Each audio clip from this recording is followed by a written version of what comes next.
and welcome to Rush Roundtable. This is episode 206. We're going to be talking about what is the best sounding Rush album to you. I'd like to thank our panel for being on. We got a great panel here. We've got Tyler, we've got Ryder, we've got Jonathan, Alex, and Shane. I want to thank Jonathan for the idea of this panel. What we're going to be talking about is sound wise, not song wise this time, but everything from production to mix to master, the sound techniques involved in the making of the album itself. What's pleasing sounding to you? Without any further ado, let's not waste any time. Tyler, what do you got for us? Well, okay, so a couple things. First off, every album's got a different sonic palette. I mean, I think we as fans kind of can agree that every album's got a little something different. For me, I had two, and I'll tell you why I had two.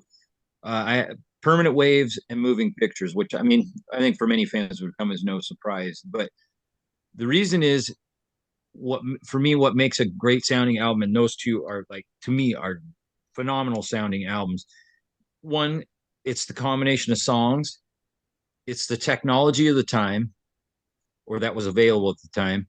It's the studio, it's the studio environment, it's the production, and it's the engineering. And I think at that period, as far as the Terry Brown Rush partnership, I think they were at peak working efficiency in terms of like everybody kind of knows what everybody needs or what they're looking for. And I think at that point, I think they were at their peak of their partnership. They were at both albums were recorded at Lake Studio, which is like, for everybody that's seen the promo videos of the, like the Tom Sawyer promo video, it's like that room. I just go, oh my God, I would love to play in that room. Um, just that whole environment. And I think that they had the combination of tunes and the technology. You put all those together, and I think those albums sound so. It's got a really full dynamic range. It's got highs, mids, everything's perfectly balanced. The drums, and we always talk about that. We were saying earlier that Rush albums are like a showcase of certain, and some are more drum oriented, some are bass oriented. And I think on those two albums, I think it's a showcase for everyone. And it's the sound is so full, and I guarantee you, I feel like when they remastered those, I think whoever was remastering those probably was like, yeah, these didn't need a whole lot of work, these are like pretty easy to work with. I mean, so I think at that time, I think they were just at peak of their um I think all the elements are there. Everything you like as a Rush fan is in those albums. But I'd say, and if I had to just pick one, I have to, obviously it's going to be Moving Pictures, just because that is pretty much flawless. So those are my picks. That's why, without all the technical mumbo jumbo that some people probably have over me. So, anyways, that's what I got. All right, well said, well said. Ryder, what say you? All right. So I was bouncing back and forth between so many albums for so long. I spent so much time listening to a select couple of albums that I just love the production of. Like I've just kind of known for a while, listening to them on as many different things as I can. And after a lot of deliberation, I've kind of my personal favorite when it comes to a production standpoint is probably Power Windows.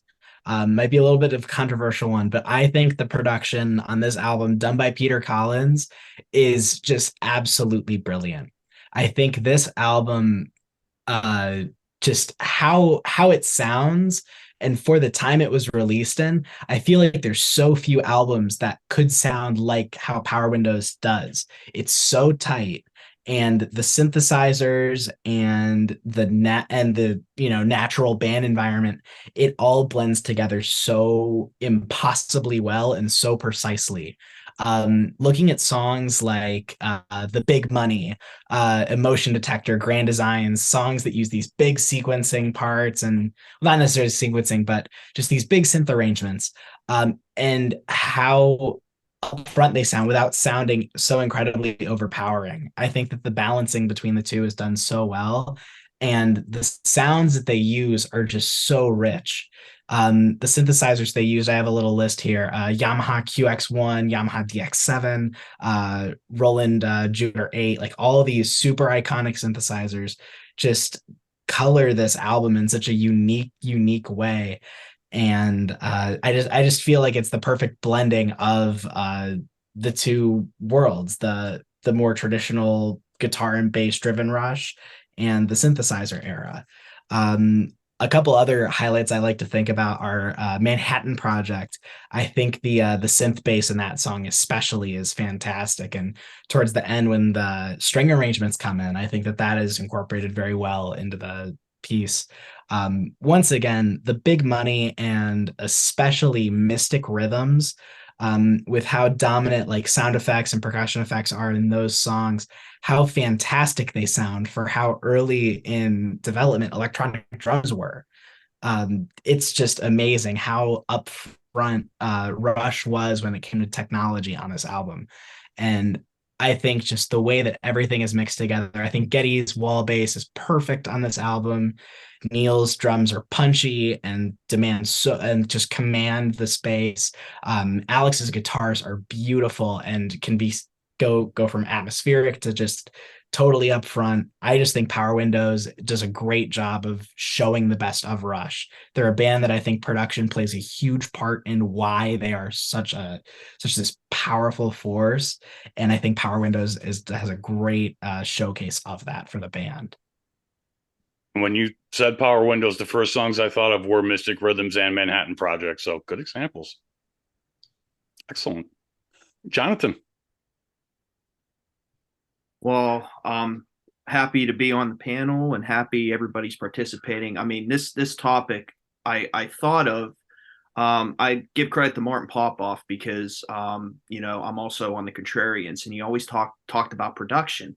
And I'm thinking, man, Rush has such a history. I mean, 40 years, 40 plus years, 78, 70s, 80s, 90s, 2000s. There's so much diverse sound, and whether it's the time or the instruments they're using, they weren't using keyboards back in the beginning, and then they went heavy keyboards and they went away from keyboards. So there's such a diverse sound. And I came to two albums, and it was very close, but I actually have vinyl. I don't have a lot of vinyl, but I have vinyl of these two albums, so I'm using these props. So the first one, Signals, Terry Brown's last album with Rush, and the word that comes to mind is smooth. When I listen to Chemistry, when I listen to Losing It, those keyboards in that, it's like candy to my ear when I'm listening to this song. I mean, or these songs. And I've been listening to this whole album like the last week, and I just never get tired of it. I just love everything about the sound. I thought, it's interesting, like Terry Brown, like what would have happened if he would have stayed with Rush. But at this time, I thought he did a great job on this album. And I know they were going keyboard heavy, especially after moving pictures, but I thought they nailed it. I mean, obviously you got Subdivisions, my second favorite Rush song of all time behind Free Will. But the only thing I would have to say is Alex's guitars, I wish it was turned up just a little bit. I think when I listen to a lot of his guitar, I love the blend, but I feel like it wasn't loud. It could have been a little bit louder for me. So my number one is I'm going to go with Ryder. I'm going Power Windows. Everything he echoed, and I think of one word, atmosphere. When I'm listening to him in my headphones, the song Marathon. When I'm listening to Marathon and that breakdown, when Geddy starts the bass and then the keyboards come in and then Alex's guitar, like, I'm like, this is just the most beautiful sounding album. It's like another great band, like the Alan Parsons Project. When you listen to Alan Parsons, you're like, listen to iRobot or something like that. It's like, man, it's just so good. And I'm a sucker for mid 80s production too. I don't care. I admit it. But I just think that album just has it all. Like, Big Money, obviously, like it's all evenly, like I hear everything in it. I hear great guitar, keyboard, drums. I think Geddy's voice is awesome in it, and I love the bass. I mean, yeah, to me that's number one. I couldn't I couldn't pick any other one. So that's it for me. Thanks. Excellent. Thank you. All right, Alex. Well, obviously, I have to go with the original mix of Vapor Trails. Obviously, I'm also joking. If anything, I'm going to say everybody stole my answer. Because, of course, Moving Pictures was the first album I heard, and it's a go-to. And, it's the first CD. It was the first, that and a couple others at the same time, was the first CD I purchased, which allowed me to hear things that I did not hear on the record. The first time I heard sort of the extra percussion in Witch Hunt, it was like, I was just sitting in the car like, what's going on? But for my part, I've always, in thinking about this for however many weeks, I do have to default to Peter Collins. I've said for years that I've always felt that Power Windows is a three-dimensional album, very, very spacious. Ryder and Jonathan bring up the atmospherics. That's basically just me, another way of saying it. But at the same time, too, as much as I love that, and few of us here were obviously alive and listening to music in the 80s and heard that kind of 80s production literally everywhere. I have to steal what I know will be Paul's answer.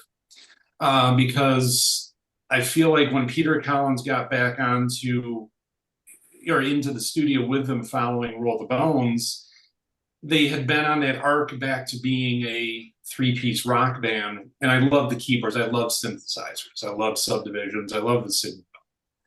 But at the same time, too, and I love Power Windows, as I say, but at the same time, too, with Rupert Hines saying, oh, you guys are a three-piece rock band. Why are you guys smothered in keyboards? A guy who's been worked with Fix and whatnot. So at that point, I just feel like they kind of had that arc back to being the rock band, but they weren't the rock band they were in 1978 or 1975. Why would they be? They're older. They've done more. They've had more experience. So I feel like they became a better three-piece rock band than they were on 2112. All right, sit with that. Start typing negative comments. But it is the sort of thing where I feel like 1993 was the return to form. And at that point, well, what about Test for Echo? That was still Peter Collins. Or what about Raskalnowitz for Clockwork Angels and whatnot? Yeah, as so many people would say, they think 2112 is the best album. Their fourth album out of a 40-year career is the best album. Well, it's because it hit individuals psychologically. Hey, this is angry, et cetera. This has power and punch. Well, to me, the 90s production had carried a certain vibe. So as much as I say I love Power Windows, I love Moving Pictures for the production, for everything. And, certainly Clockwork Angels or Snakes and Arrows, great production. I'm not faulting that at all. I already mentioned Vapor Trails. I'm going to go with Counterparts, just because of what I said. Sounds good. One addendum. The digging of the old Ampeg out of the trash to say, Geddy, we need this punch that is a bass sound that's just can be so aggressive. Now we're here. All right, I'm out. Other piece. Thank you, Alex. And Shane. Hello. I'm glad we took the more subjective, which is the best sounding to you approach, because I know my answer is going to be wrong in many people's minds. And I wanted to say Moving Pictures, because usually anytime anyone asks, what's your favorite anything, like what's your favorite pizza? Moving Pictures. The answer is always Moving Pictures. And I do love Power Windows, because there is so much going on between the guitar and the synthesizers and all the sound effects and percussion, and you can hear everything. Like whatever you want to listen for, you can hear it. You don't have to strain to hear it. It's right there in your ears, and brilliant production. But my answer is Snakes and Arrows. And I like the rockin' stuff. I like the heavy stuff. And although Counterparts, they came back with a lot of guitar and pretty heavy, I think that Snakes and Arrows has some punch that especially with the drums. The drums are as clear because we've been on our show, we've been talking about counterparts and just how clear everything is, especially the ride cymbal. I mean, we've really been harping on that ride cymbal in counterparts, but on Snakes and Arrows, that the kick drum has such a punch to it that sometimes it reminds me of some Metallica albums because you can feel it almost, and then but it doesn't distort the tiny speakers in my really cheap car. And that's something too, is that is an excellent point. Are we listening? Through. Yeah, Jonathan's listening. Oops, I'm on my screen. He's this way, but Jonathan over here is listening to vinyl, so that's going to have one sound. The AirPods are going to have one sound.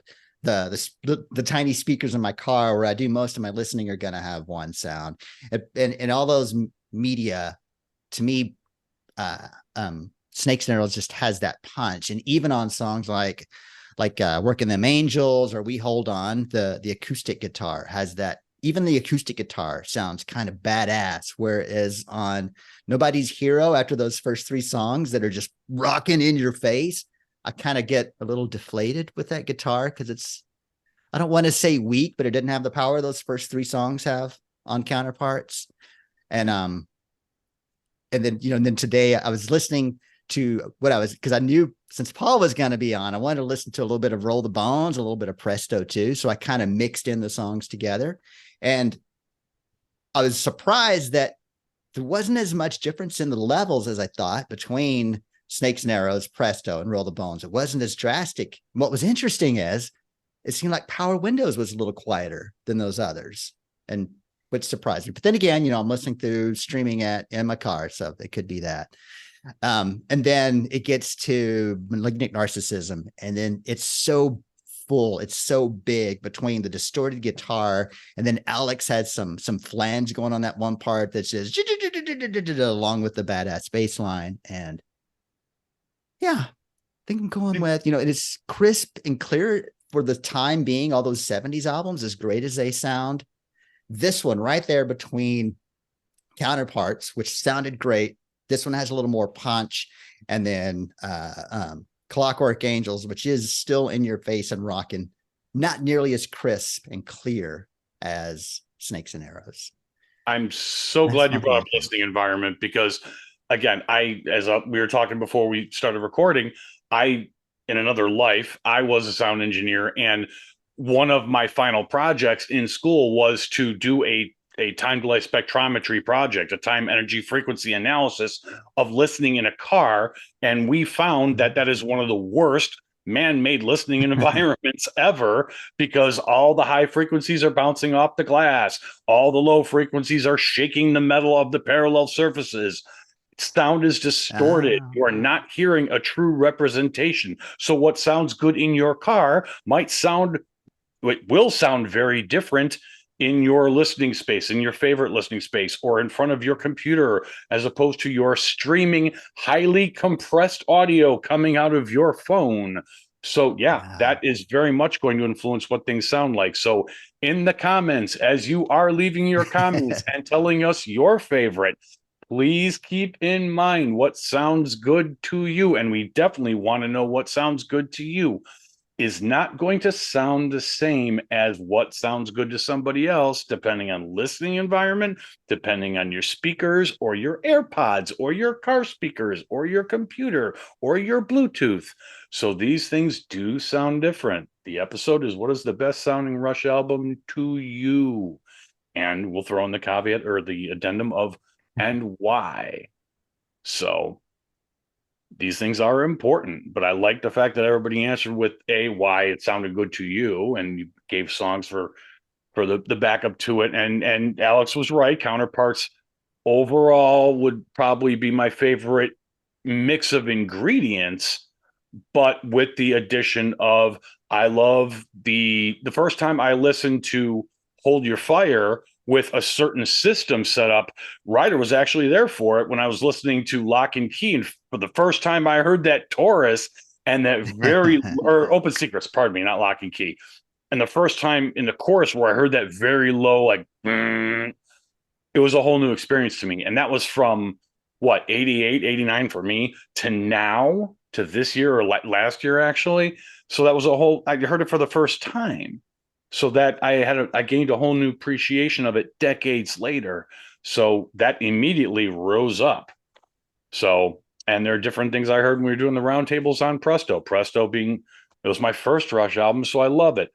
There are some things about it that sonically aren't necessarily pleasing to everybody, but again, it's been said, Rupert Hine brought out certain things about Geddy's vocals that everybody, almost everybody I know, loves Available Light's vocals.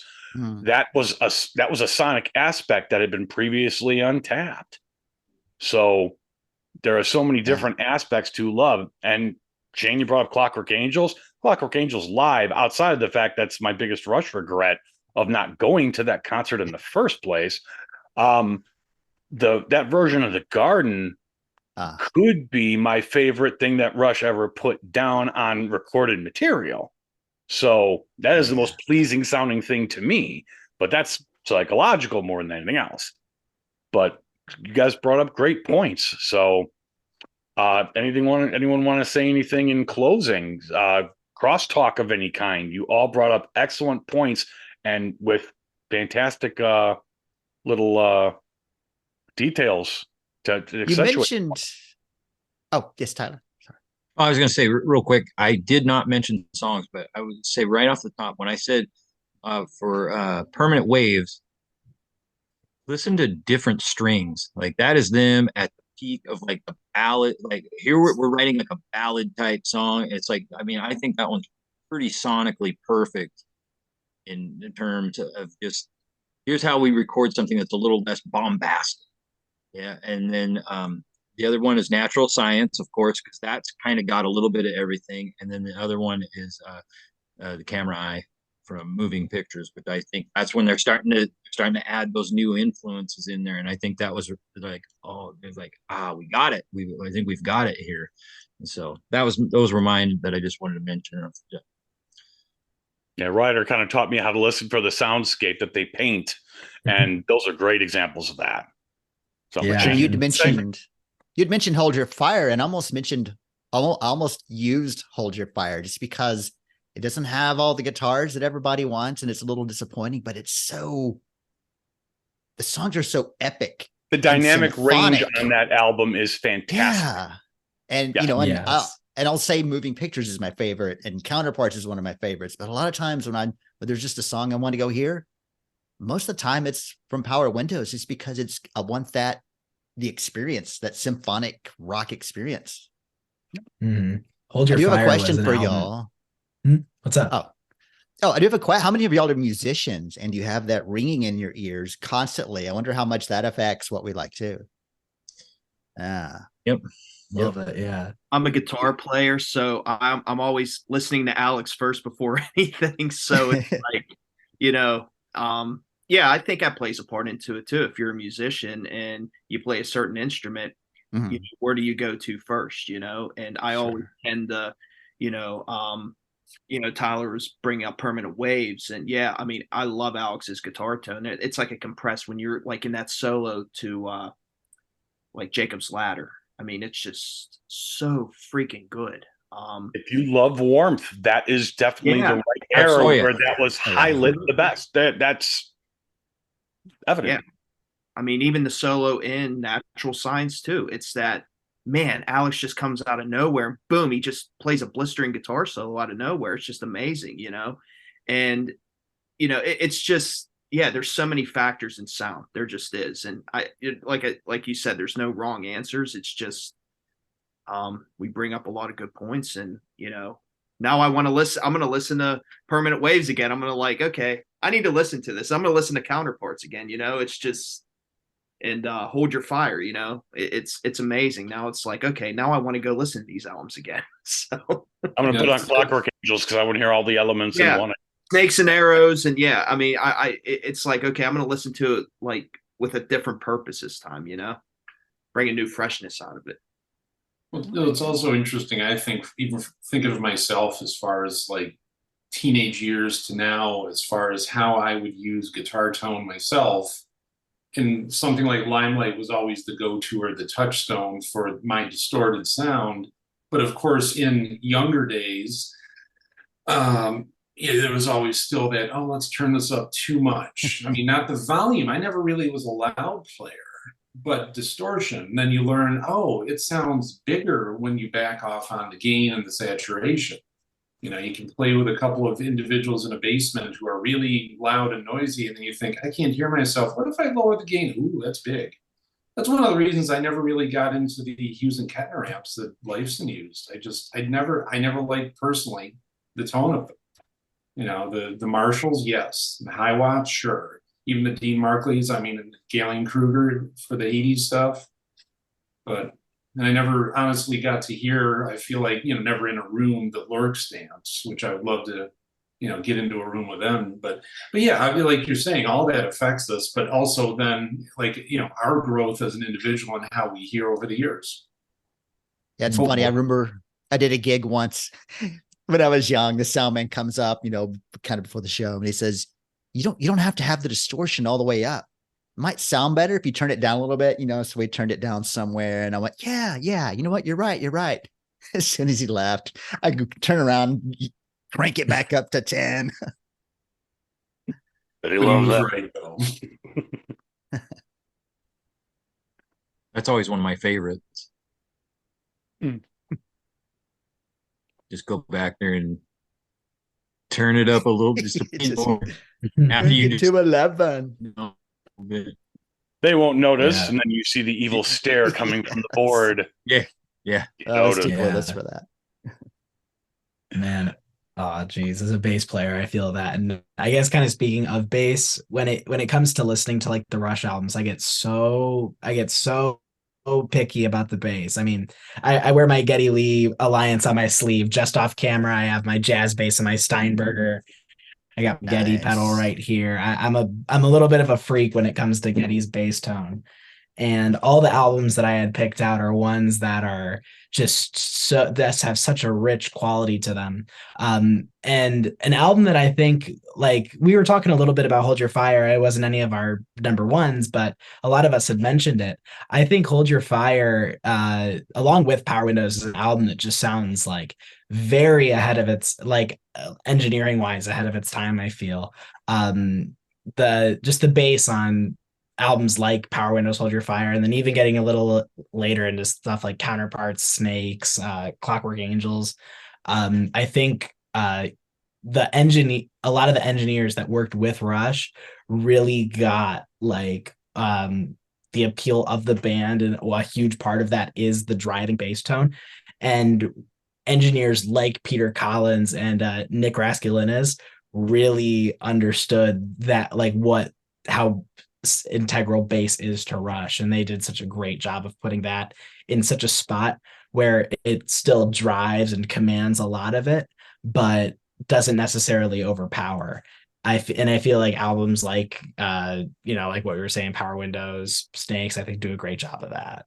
And I think that's another reason why our favorites are constantly changing, and what we're in the mood to listen to constantly changes, because what do I feel like hearing today? If I feel like hearing Alex or a certain Alex tone, I want to listen to this. If I feel like listening to Geddy's Wall, I want to listen to that. If I want to hear Neil Shining on this, I'm going to listen to that. If I want to hear strings, I know what I'm putting on next. That's why we have so much to work with here, so much to listen to, and so many different things that appeal to us about the music and the catalog. So many different choices. So again, that's why all Rush is good Rush at the end of the day, but we have such a rich catalog to choose from. We can have this many different opinions and none of them be wrong. So it's a lot of strengths to play with. So on that note, do please leave us a like, comment, subscribe, have a dialogue in the comments section. Let us know. If you disagree, let us know what you do like as opposed to why someone is wrong. What is it you prefer? What are you listening through? That sounds good to you. We're not mind readers. We don't know what you're listening through. What makes it sound good to you? In the meantime, like we said, like, subscribe, and thank you as always for watching with us. Until next time.